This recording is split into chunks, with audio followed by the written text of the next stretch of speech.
derecha. Par.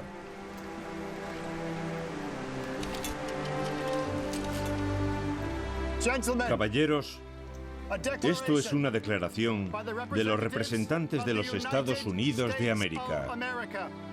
Cuando en el curso de los acontecimientos humanos se hace necesario para un pueblo disolver los vínculos políticos que lo han ligado a otro, sostenemos como evidentes por sí mismas las siguientes verdades: que todos los hombres son creados iguales, que son dotados por su creador de ciertos derechos inalienables, que entre ellos están la vida, la libertad y la búsqueda de la felicidad, que para garantizar estos derechos se instituyen gobiernos entre los hombres, y que toda vinculación política entre ellas y el Estado de la Gran Bretaña es y debe ser totalmente disuelta.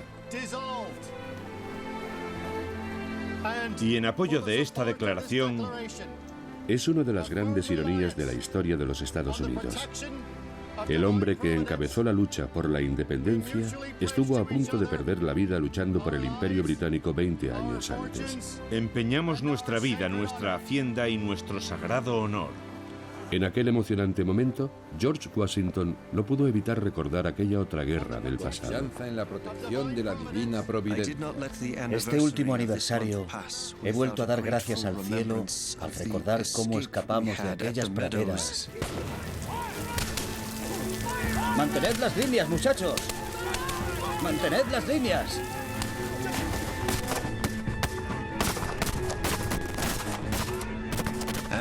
Y de las orillas del Monongahela.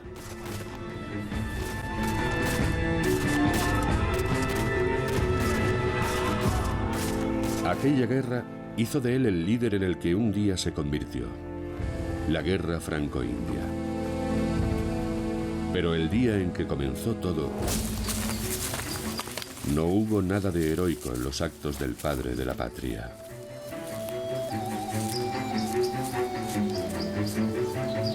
En aquel momento, Washington solo tiene 22 años. Ambicioso y un poco ingenuo, no comprende que está a punto de convertirse en un simple peón de una partida de ajedrez. Están aquí. Sus órdenes son expulsar a los franceses de esta región fronteriza en disputa, utilizando la fuerza en caso necesario. No sabe que estos soldados franceses van en misión diplomática.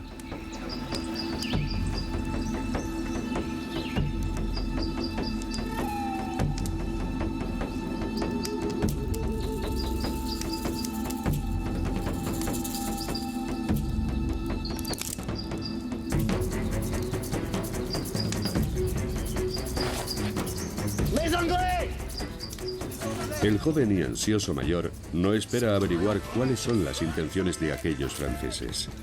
¡Fuego!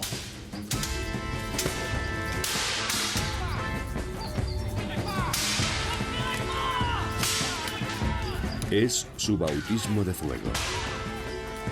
Y Washington descubre que le gusta. Puedo en verdad aseguraros que oí como las balas silbaban. Y creedme, había algo cautivador en aquel sonido.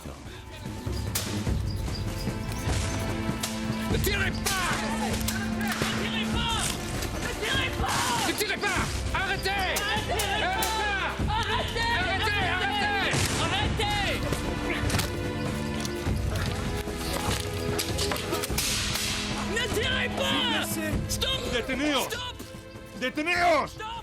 Al ver que los aliados indios de Washington les cortan la retirada, los franceses se rinden. Su oficial al mando está herido. Este es el alférez Joseph Coulon de Villiers de Jumonville. Trae una carta de su comandante. Yo no hablo francés. Según el protocolo de la época, Washington es responsable de la seguridad del enviado francés herido. Pero no tarda en darse cuenta de que en mitad de estos bosques las normas son otras. Tu n'es pas encore mort, mon père.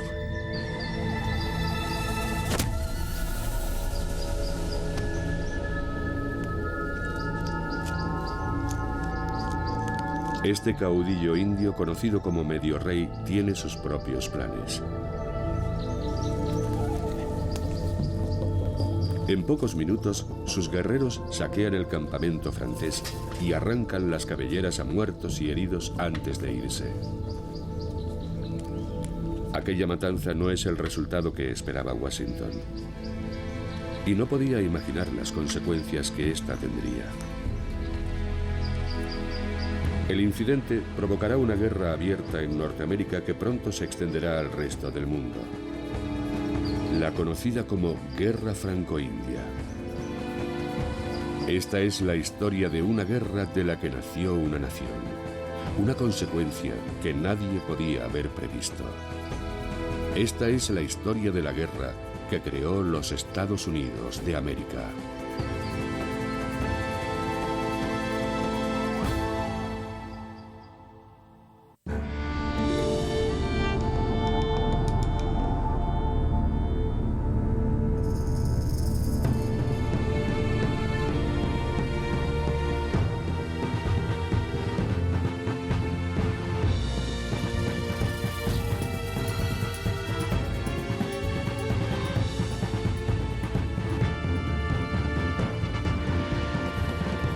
La guerra que creó los Estados Unidos.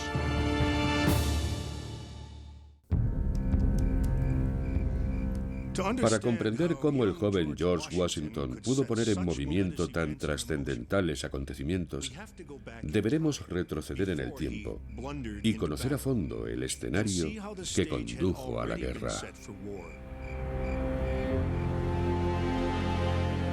Primer episodio. Una tierra en medio.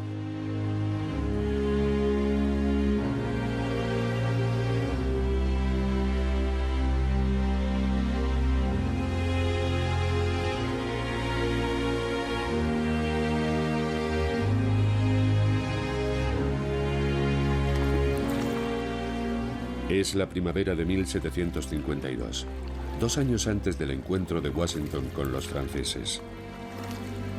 Un grupo de especuladores de Virginia, tierra natal de Washington, llega a Pensilvania para negociar con los indios de la región la entrega de tierras. Su objetivo es establecer un puesto avanzado en una de las regiones más disputadas de América del Norte. En la década de 1750, Gran Bretaña controla la costa este, mientras que Canadá y el valle del Mississippi están dominados por los franceses. Entre estos dos imperios se encuentra el territorio de Ohio, una región de la extensión de Francia prácticamente abandonada.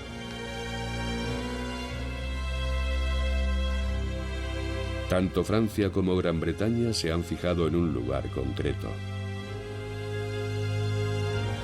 Un punto estratégico conocido como la confluencia del Ohio, donde se alza en la actualidad la ciudad de Pittsburgh. Pero la confluencia del Ohio no será para el primero que quiera apropiarse de ella. Los pueblos nativos la consideran su tierra y no algo que se pueda comprar o vender.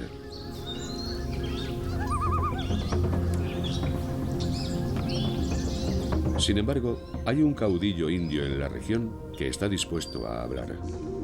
Es Medio Rey, el mismo hombre que jugará un papel clave en la vida de George Washington 2 años después.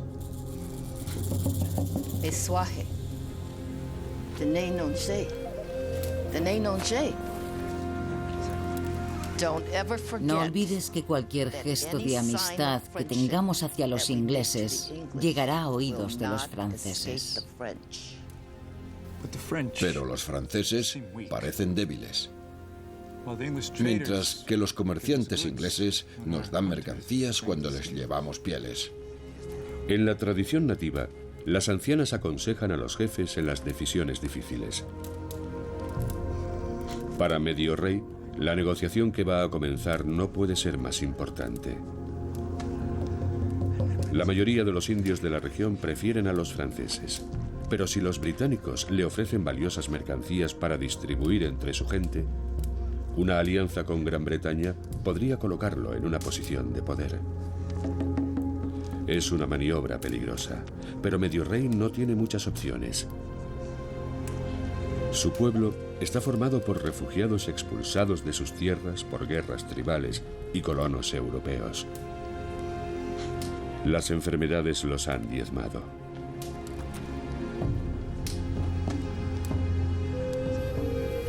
Ahora, 3.000 de ellos han establecido en el territorio de Ohio su nuevo hogar. Y lo guardan celosamente. Pero con los franceses presionando desde el norte y los ingleses desde el este, Medio Rey sabe que tiene que llegar a algún tipo de acuerdo.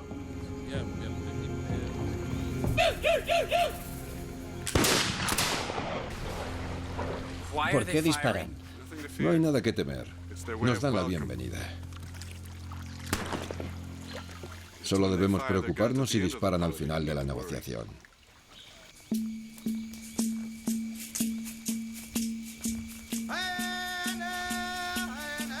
Las negociaciones entre indios y blancos son un hecho habitual en la vida de la frontera. Y las reglas están claramente establecidas. El intercambio de mercancías facilita mucho las cosas, y los virginianos han traído consigo una pequeña fortuna. Estos objetos son algo más que simples regalos. Las tribus nativas dependen de las mercancías de los europeos para sobrevivir. Un suministro regular puede contribuir en gran medida a establecer una alianza con los indios. El llamado wampum era un elemento clave en toda negociación. Cinturones con intrincados dibujos que contenían mensajes ocultos de guerra, paz o amistad. Hasta que se hacía la entrega formal del wampum, ninguna negociación podía considerarse cerrada. A los británicos no les iba a resultar fácil ganarse los favores de los indios del Valle del Ohio. Después de años arrebatándoles tierras con engaños, los nativos desconfiaban. Los franceses, en cambio, llevaban más de un siglo comerciando con ellos y luchando al lado de sus guerreros. Así que esta vez, los virginianos buscaban algo más que establecerse en sus tierras. Tenían que ganarse la confianza de este pueblo.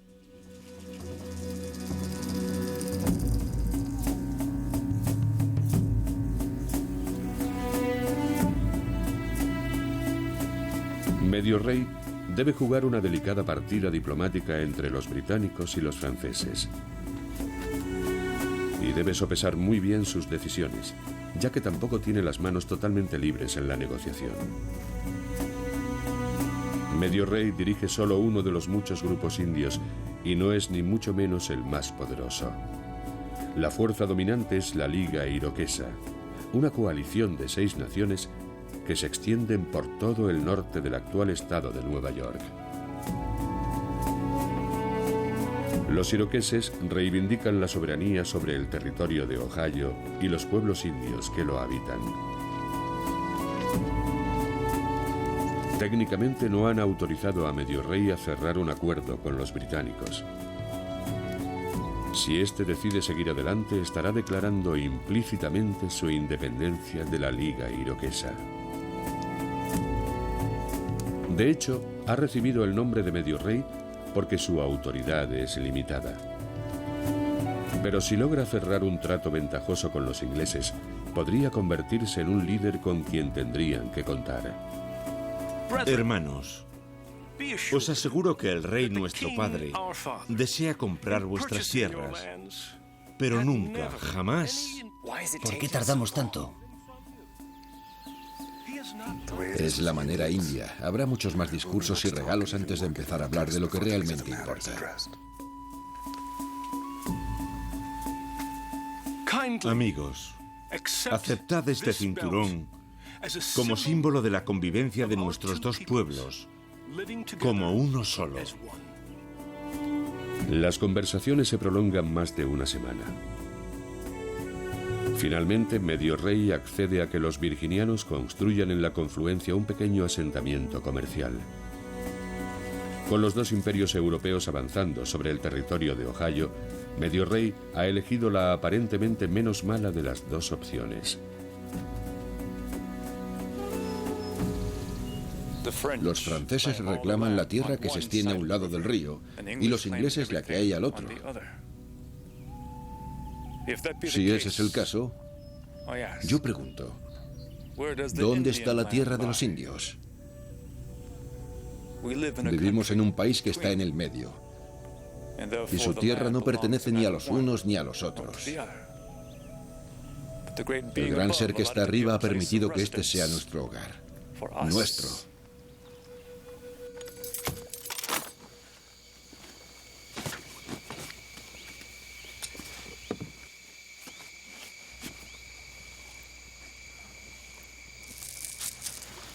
Philip, ¿cómo se dice adiós? Ni wapete haleshelapwa. Ni hapete halepshilepwa.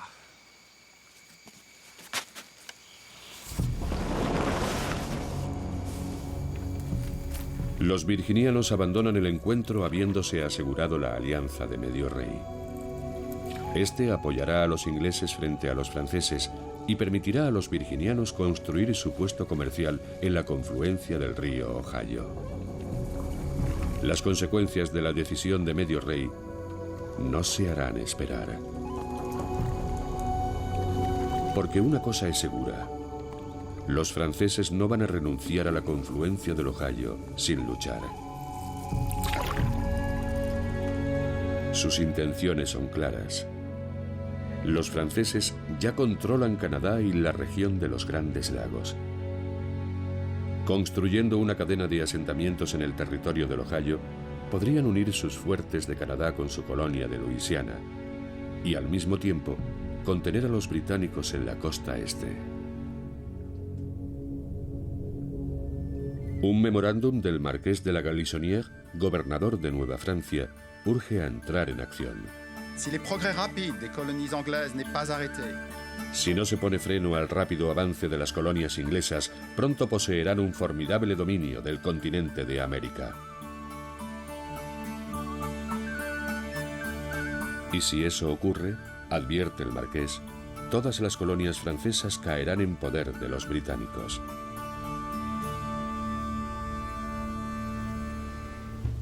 La Galissonière era un visionario. Comprendió que la lucha por el dominio de América del Norte tendría una repercusión global. Si los franceses perdían, Francia quedaría debilitada en Europa. Para Gran Bretaña también había mucho en juego. Si permitía a Francia dominar el territorio de Ohio, las colonias británicas no podrían extenderse hacia el oeste. Las autoridades británicas envían una expedición para exigir a los franceses que se retiren del territorio de Ohio. Y el hombre a quien ponen al mando no es otro que el joven virginiano de 21 años, George Washington. Washington es una elección lógica. Rebosante de ambición, imponentemente alto y muy bien relacionado, está ansioso por hacerse un nombre. Washington traza su propio mapa de viaje. Un viaje que le llevará más allá de la confluencia del Ohio, hasta Fort Le Boeuf, cerca del lago Erie. Un trayecto de 800 kilómetros que comienza con la llegada del invierno. En el camino, Washington llega a una base francesa.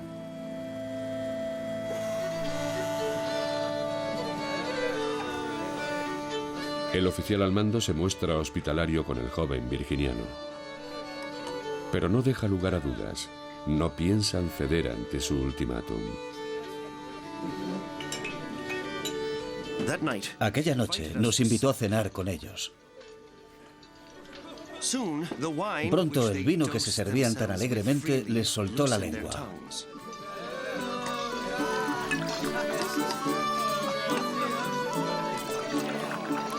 Muy educadamente el oficial le detalla los planes franceses para la región.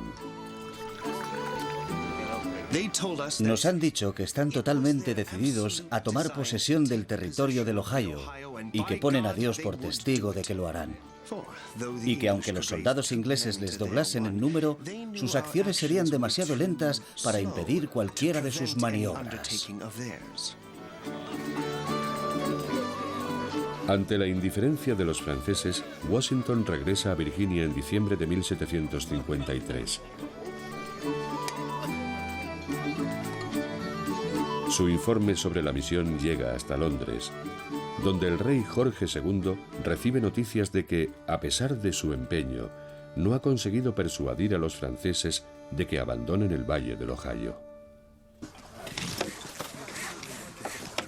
La siguiente primavera, los virginianos comienzan a construir su puesto comercial en la confluencia del Ohio, tal y como habían pactado con Medio Rey. Pero casi de inmediato, tropas francesas obligan a los virginianos a abandonar la región, dejando el fortín a medio construir. Medio Rey está furioso. Se siente humillado por los franceses, y la incapacidad de los ingleses para responder a la ofensiva hace que parezca que ha apoyado al bando perdedor. Medio Rey empieza a tramar su venganza. El joven Washington, sin saberlo, le ofrece la oportunidad. Así es como Washington se enfrenta a los franceses en su bautismo de fuego. Esa misma primavera, Washington avanza hacia la confluencia del Ohio para ayudar a los virginianos a terminar de construir el puesto comercial. Pero llega demasiado tarde. Enseguida traza un plan para recuperar la confluencia. Medio Rey accede a ser su aliado, Atacando por sorpresa. pero Washington ignora que el jefe indio ya tiene sus propios planes.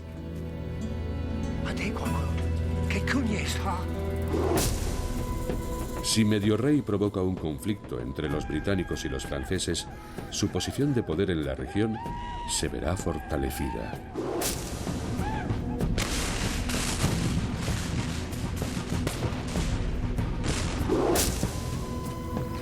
Pero, ¿por qué Medio Rey va más allá y remata al oficial francés herido?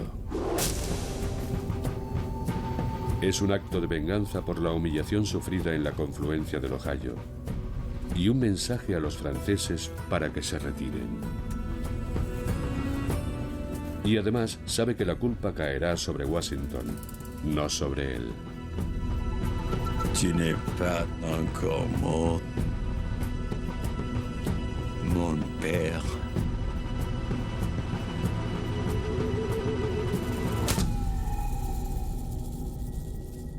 Todavía no estás muerto, padre mío, dice Medio Rey, usando con macabra ironía el término respetuoso con el que los indios solían dirigirse a sus aliados franceses. Probablemente el ataque de Washington por sí solo no habría desencadenado una guerra a gran escala. Pero el asesinato a sangre fría de un oficial herido era algo que los franceses no podían dejar pasar sin una contundente respuesta. Pocas semanas después, el hermano del asesinado alférez Jumonville parte en persecución de los virginianos.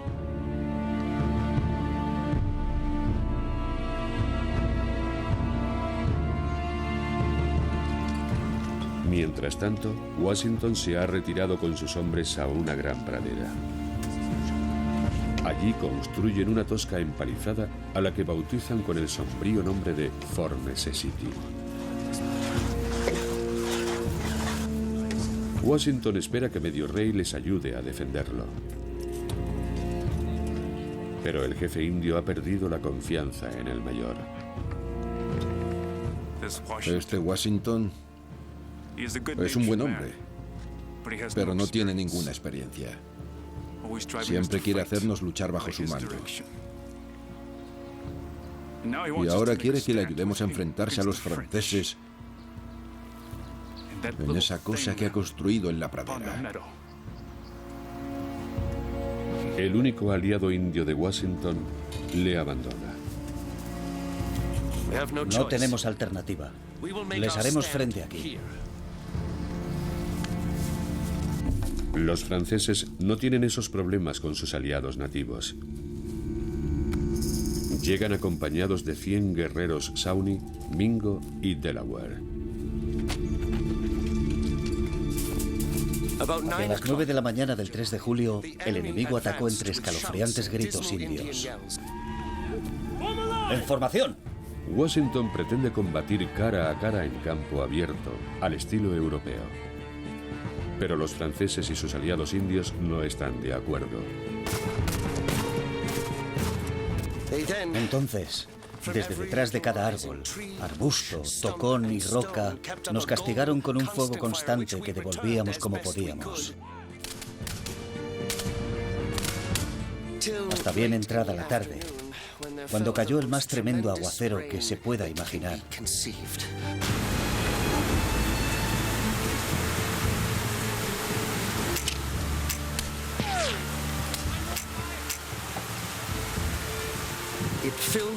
Inundó nuestras trincheras y empapó no solo la munición y los fusiles de chispa, sino también las escasas reservas que nos quedaban, dejándonos solo las bayonetas para defendernos.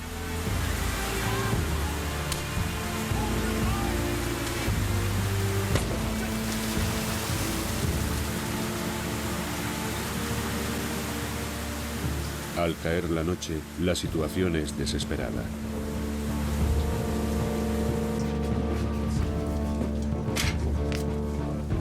Cuando el comandante francés le presenta los términos de la rendición, Washington firma el documento empapado. Al no saber francés, confía en la traducción de un oficial holandés. Pero el hermano de Jumonville se está cobrando una calculada venganza. Washington descubrirá más adelante que el documento incluía una confesión del asesinato del alférez Jumonville.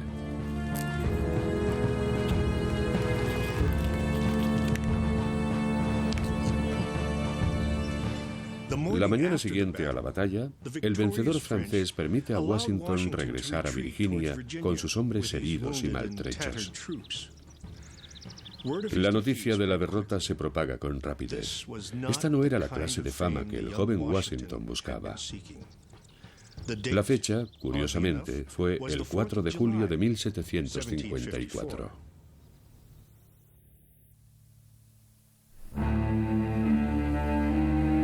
La derrota de Fort Necessity también resultará desastrosa para Medio Rey. El peso que pudiera tener hasta entonces en la región se ha esfumado. Pocos meses después, Medio Rey ha muerto. Un jefe Delaware describía así la situación de incertidumbre en aquel otoño de 1754. Parece que las cosas vuelven a cambiar y que se alza un fuerte viento.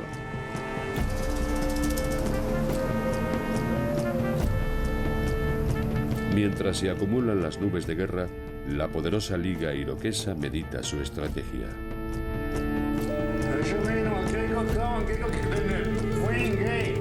Si toman partido en esta guerra entre blancos, es muy probable que acaben combatiendo contra otros indios.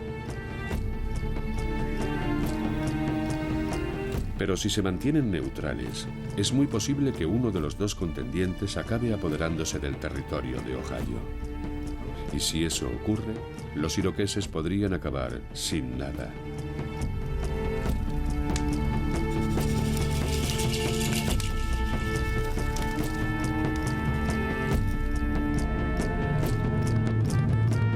Durante más de 100 años, los pueblos nativos del noreste han manipulado hábilmente a Gran Bretaña y Francia, enfrentando a ambos países. Pero ahora la creciente ambición imperial de los europeos amenaza con sobrepasarles.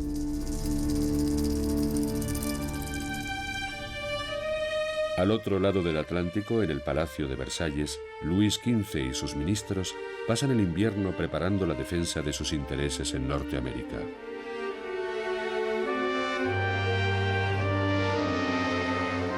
Cuando el deshielo llega al río San Lorenzo, 1.800 soldados franceses se han desplegado en Canadá. En Whitehall, el rey Jorge II se mueve aún más deprisa. 1000 casacas rojas parten en barcos hacia Virginia con el comienzo de la primavera. Su plan es atacar a los franceses en el territorio de Ohio y al mismo tiempo en el norte de Nueva York y en Nueva Escocia. El ataque en los 3 frentes obligará a los franceses a retirarse a Canadá. La guerra ya es inevitable. Primero, las tropas que tengo el honor de mandar tomarán Fort Duquesne, expulsando a los franceses de la confluencia del Ohio. Segundo, es una estrategia audaz, como lo es el comandante en jefe enviado para llevarla a cabo. El general Edward Braddock es un militar de carrera con sólidos contactos políticos, pero escasa experiencia en el campo de batalla. Una vez hayamos asegurado esta importante posición, continuaremos hacia Niágara, si el clima lo permite. No creo que ese Fort Duquesne pueda detenerme más de 3 o 4 días. Fort Duquesne, el primer objetivo de Braddock, está bien defendido por los franceses y sus aliados indios, y se alza justamente en la confluencia del Ohio, controlando todo el tráfico del territorio.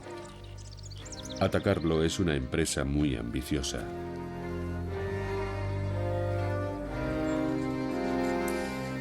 Como iba diciendo, pero incluso antes de ponerse en marcha, el general ya tropieza con problemas políticos.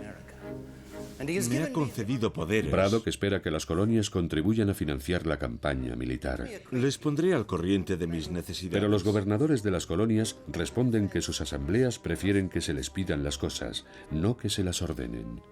Caballeros, no irán a decirme que no tienen poder para hacer que esas insignificantes asambleas cumplan la voluntad del rey.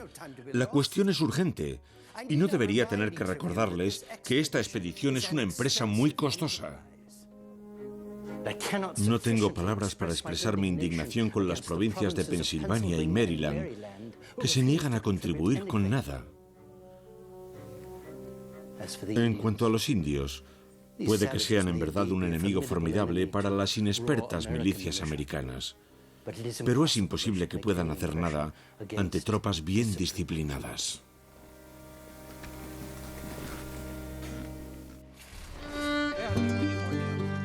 La marcha de Braddock hacia Fort Duquesne arranca en la primavera de 1755 con frustrante lentitud.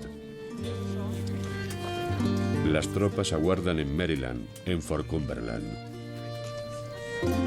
Como en cualquier ejército de la época, las mujeres que acompañaban a las tropas eran consideradas extraoficialmente personal militar. Cerca de 200 hacían de lavanderas, cocineras y enfermeras. Esta colada no se acaba nunca.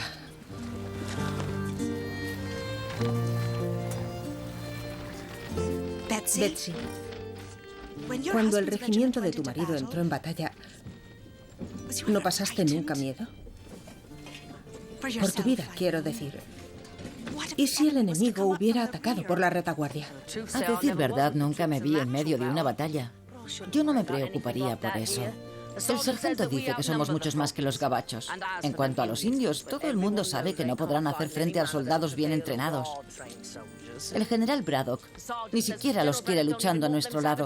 Eso es lo que piensa de ellos. No me hables del general Braddock. ¿Ya te has enterado, Betsy? Ha ordenado que vayamos todas a que nos examinen los médicos por si estamos enfermas. A ver si estamos lo bastante limpias para acompañarlos. ¿Será posible semejante insulto? Soy una mujer casada, no una ramera. Es a los hombres a los que deberían examinar.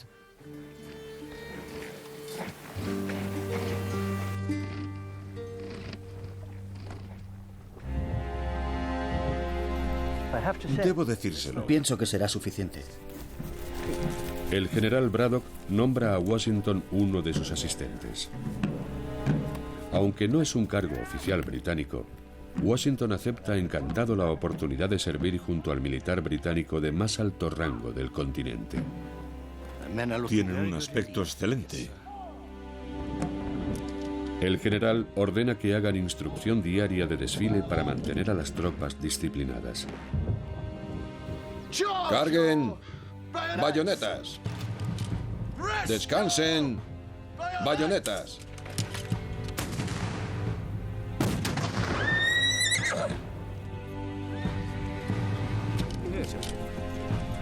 Aproximadamente un tercio de los soldados son provincianos americanos. Reclutas de Virginia, Maryland y Pensilvania, sin ningún entrenamiento. Braddock los tacha de hombres muy indiferentes.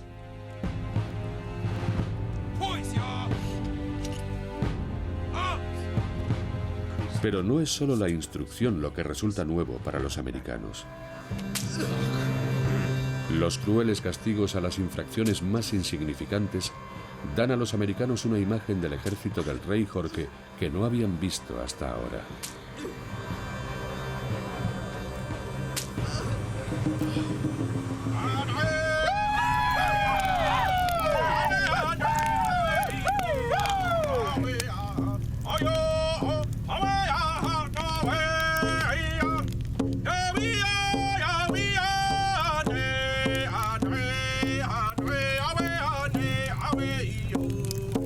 Por las noches, los indios que viven cerca del fuerte hacen demostraciones en honor de británicos y americanos.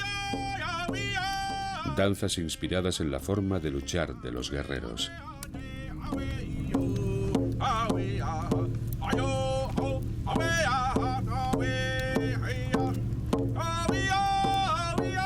Ahora los soldados ya saben cómo suenan los famosos gritos de guerra indios.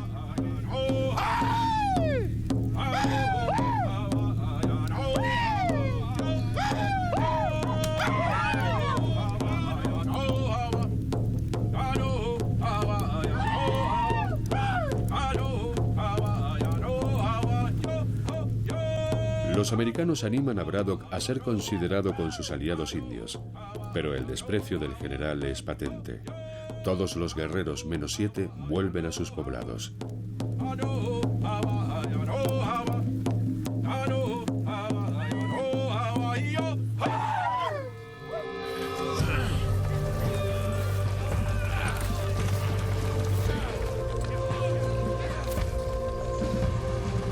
Por fin, en junio de 1755, Braddock y sus tropas se ponen en marcha hacia el territorio de Ohio. Es una larga y estrecha columna de más de 6 kilómetros de carros, artillería, caballos y acompañantes.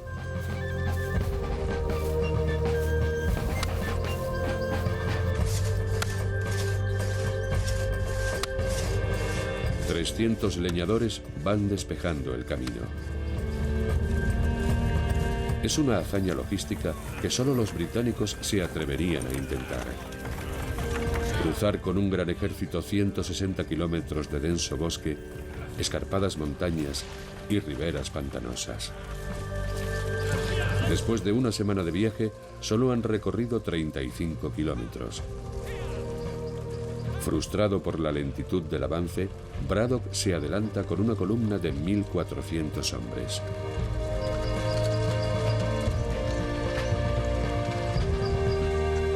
Es la tercera aventura de Washington en el Valle del Ohio, y esta vez espera poder expulsar a los franceses de una vez por todas. La columna principal del ejército se libra de ataques directos,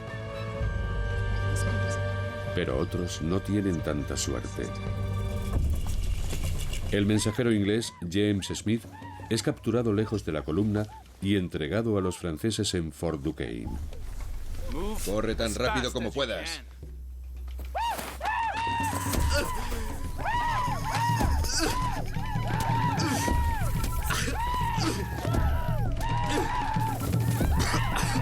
Como es su costumbre, los indios le someten a la carrera de baquetas. Finalmente lo entregan a los franceses. Tendrá que esperar a que los británicos alcancen el fuerte.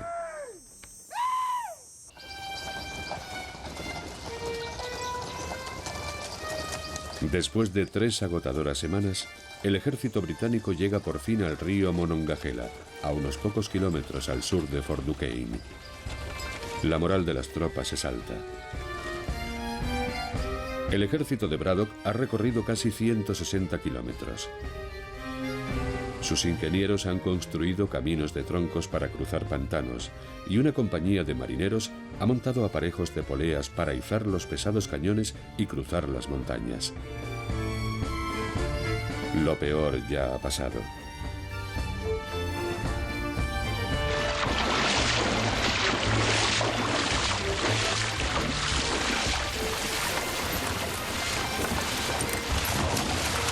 Cuando alcancen el fuerte, nada podrá interponerse en su camino.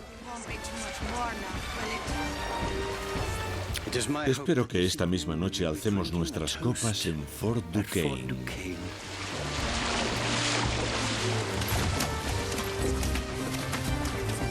Braddock ha conseguido transportar un ejército moderno con toda su artillería a lo más profundo de una tierra salvaje. Washington está impresionado. Esta es la clase de oficial británico en la que él aspira a convertirse.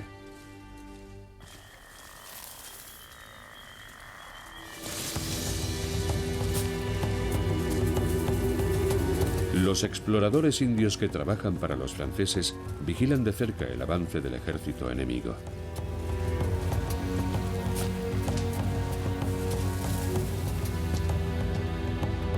Cuando los franceses reciben la noticia de que los británicos están cerca, comprenden que su única esperanza es tenderles una emboscada cuando crucen el río Monongahela. Pero sus aliados indios no están dispuestos a pelear contra un enemigo tan superior en número. El capitán francés Léonard de Beaujeu viste el traje de guerra de los indios y se pinta el rostro. Un gesto de hermanamiento que los británicos jamás se habrían planteado.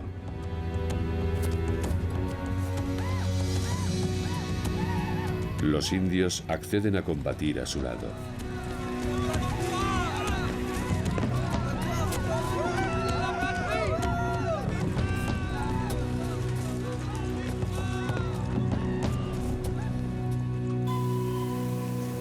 Por delante de la columna británica, George Croyan, un comerciante de Pensilvania, acompañado por los 7 exploradores indios, cubre rápidamente los pocos kilómetros que lo separan de Fort Duquesne. La fuerza de casi 900 indios, canadienses y soldados franceses, mandados por el capitán Beaujeu, avanza con la misma rapidez hacia la columna de Braddock, con la esperanza de sorprenderlos al cruzar el río.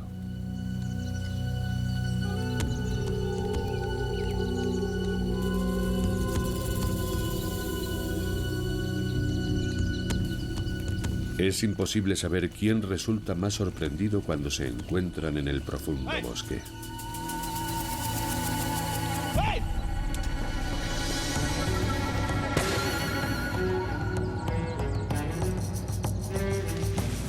¡Soldados, alto! Los granaderos, la élite de los británicos, avanzan. ¡Atención! ¡Granaderos! ¡Marchen!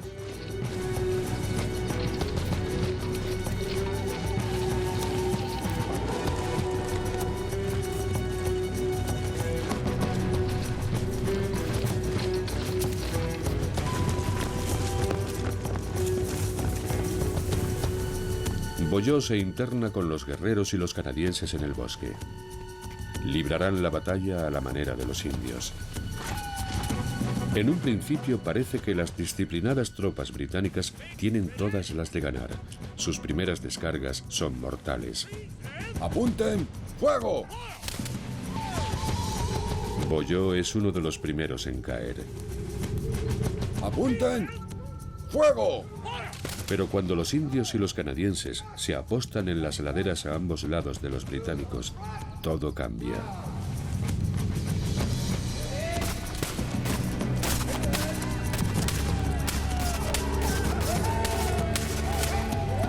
Washington y los demás oficiales se esfuerzan por mantener a los hombres en formación.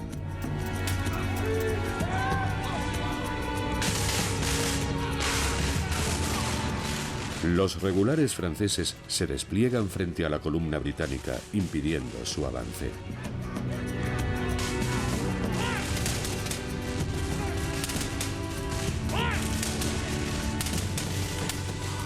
Mientras tanto, los indios y los canadienses los hostigan desde ambos flancos.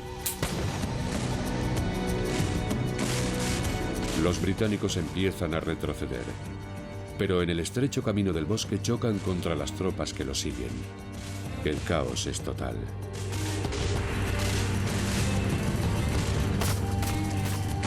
Pelotones de casacas rojas se agolpan en mortales aglomeraciones, convirtiéndose en blancos patéticamente fáciles. La artillería demuestra ser inútil entre la densa vegetación.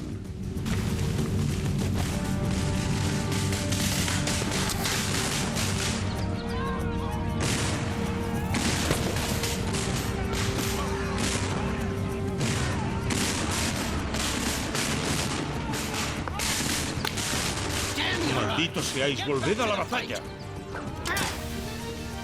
¡Vuelve aquí, cobarde!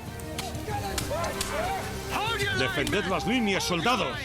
Permita que los virginianos luchen como ellos. Sabemos pelear como los indios. Desde luego que no. Guárdese su opinión. ¡Apunten! ¡Fuego! ¡Defended!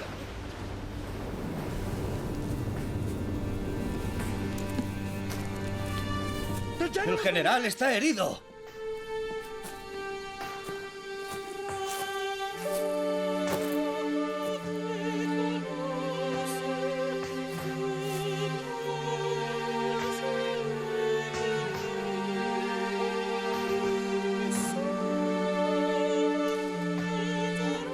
Los atacantes no tardan mucho en alcanzar la retaguardia de la columna británica.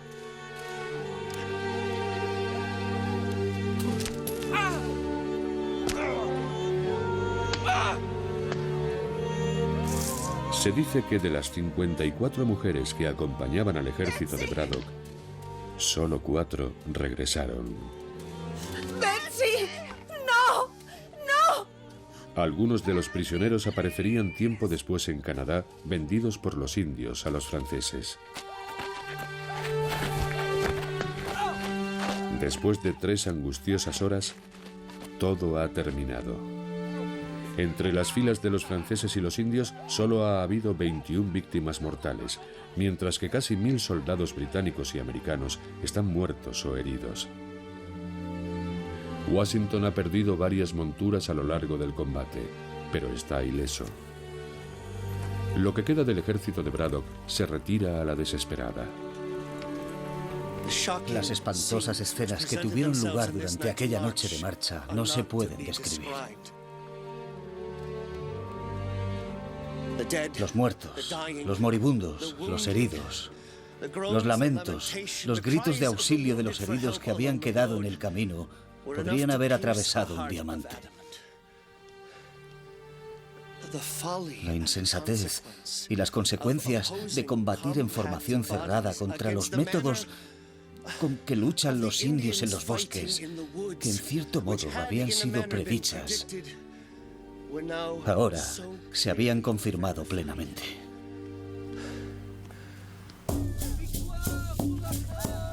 La noticia de la gran victoria de indios y franceses llega a Fort Duquesne hacia el final del día. El prisionero británico James Smith contempló la llegada de los guerreros. Al anochecer vi llegar a una pequeña partida que traía una docena de prisioneros. Permanecí en el muro del fuerte hasta que los vi empezar a quemar a uno de aquellos hombres. Lo habían atado a un poste y no dejaban de quemarlo con tizones.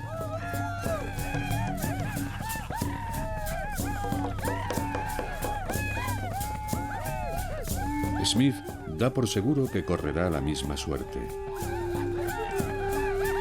Sin embargo, será adoptado por una familia india para sustituir a sus miembros caídos en la batalla y pasará los 6 años siguientes viviendo entre sus captores.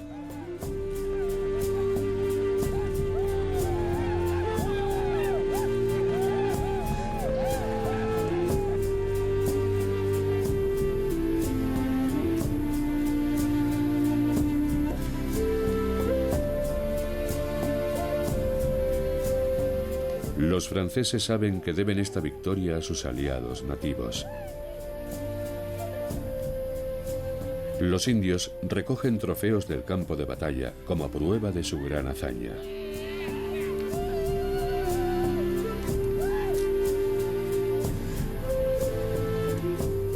En una guerra europea, los vencedores habrían perseguido a las tropas británicas para aplastarlas por completo. Pero en Norteamérica, el objetivo de los pueblos nativos es diferente. Ellos no luchan para extender un imperio, solo desean expulsar a los invasores de su tierra. Por ahora, la batalla ha terminado.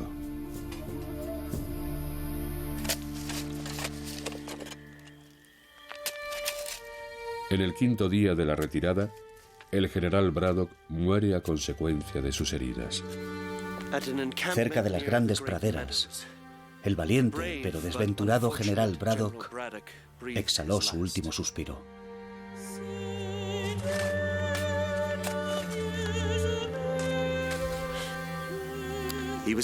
Fue enterrado con honores militares. Y yo fui el encargado de supervisarlo todo.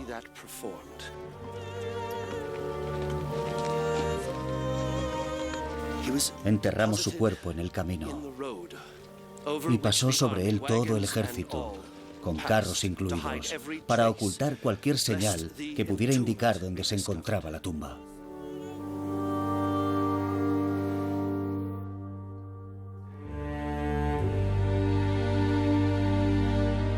George Washington admiró la valentía de Braddock en el campo de batalla durante el resto de su vida. La pistola de latón y la faja ensangrentada del general ocuparían un lugar de honor en Mount Vernon.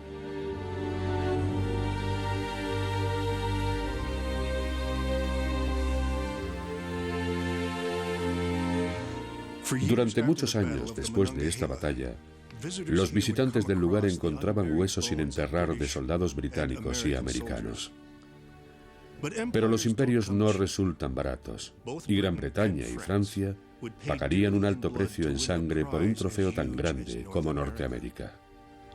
Esto era solo el principio, y ninguno de los dos bandos tenía la menor idea de lo costosa que iba a ser esta guerra, ni de las muchas batallas que aún quedaban por perder.